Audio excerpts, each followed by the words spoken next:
La mise en évidence de différences de carrés. Qu'est-ce qu'une différence de carré? C'est comme on a ici, 80x2, on s'aperçoit que c'est un carré, c'est 9x fois 9x, et 25, c'est 5 fois 5. Et il y a un moins entre les deux. Donc, comment qu'on fait pour savoir que l'expression de gauche est égale à l'expression de droite qui est là? Premièrement, je vais te faire remarquer quelque chose avec les trois exemples qu'on a ici. On va faire comme au début de l'année, x fois x, x2. X fois moins 5, x fois 5, ça fait plus 5x. Moins 5 fois x, moins 5x.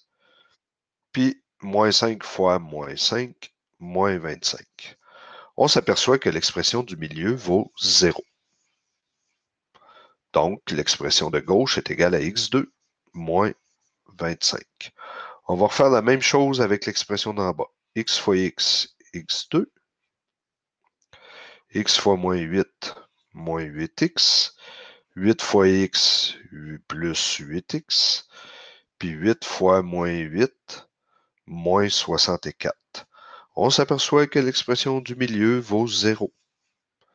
Donc, l'expression de gauche va être égale à x2 moins 64. Ici, je m'aperçois que j'ai la même chose. J'ai 2x moins 3 plus 3. Donc, un positif, un négatif. Ben, je n'ai même pas à développer cette expression-là. Ça va faire 4x2 moins 9. Donc, c'est quelque chose qu'on a vu au début de l'année. Ben là, on va faire l'inverse. On va partir de savoir qu'on a une différence de carré pour factoriser. Première étape qu'il faut faire, il faut regarder nos deux termes. Est-ce que j'ai un carré? Est-ce que j'ai un carré ici? Oui. x2, c'est x.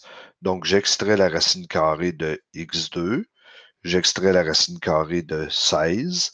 Fait que l'expression ici va être égale à x plus 16, x plus 4. Puis l'autre, ça va être x moins 4. On en met une positive, une négative. On va refaire la même chose avec le deuxième. Donc, on s'aperçoit que A2, c'est racine de A2, ça donne A. Racine de 81, ça donne 9. Puis, on a un moins entre les deux. Donc, automatiquement, ça va me donner A plus 9, A moins 9. Là, il faut que tu comprennes aussi que j'aurais pu écrire A moins 9, A plus 9. Ça revient absolument au même.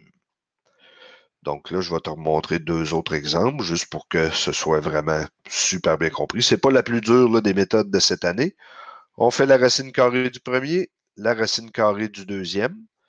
Ah non, premièrement, il faut vérifier est-ce qu'on a vraiment un carré. Donc, moi ici, 9y2, c'est 3y fois 3y. 25, c'est 5 fois 5. Donc, oui. Bon, ben, automatiquement, je suis capable de factoriser.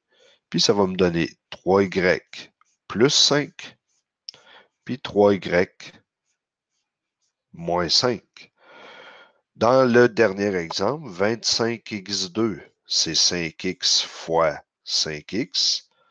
1, c'est 1 fois 1. Donc, j'ai deux carrés. Je peux automatiquement factoriser. Surtout parce que j'ai un moins entre les deux. Donc, 5x plus 1, 5x moins 1. Mais il faut faire attention. Attention parce qu'il y a des expressions qui ressemblent à des différences de carré, mais qui ne sont pas des différences de carré. Ici, j'ai un carré, x fois x. 4 c'est 2 fois 2, mais entre les deux, j'ai une somme. Ce n'est pas une différence de carré. Et ces expressions-là sont irréductibles. Irréductible, ça veut dire que tu auras beau essayer de faire ce que tu voudras, tu ne trouveras pas de somme produit qui va donner ça. Tu ne pourras pas faire les trucs de x2 plus bx plus c que j'ai déjà expliqué. Tu ne peux pas faire c'est une différence de carré parce que mettons que tu essaierais en disant bon, ben, je vais faire x plus 2 fois x plus 2 parce que vu que c'est une somme, je veux avoir une somme. Ben, quand tu vas multiplier ça, ça va te donner x2 plus 4x plus 4. Là, tu vas essayer avec x moins 2, x plus 2. Mais si tu multiplies ça ensemble, ça te donne x2 moins 4. Il n'y a rien qui est égal à ça.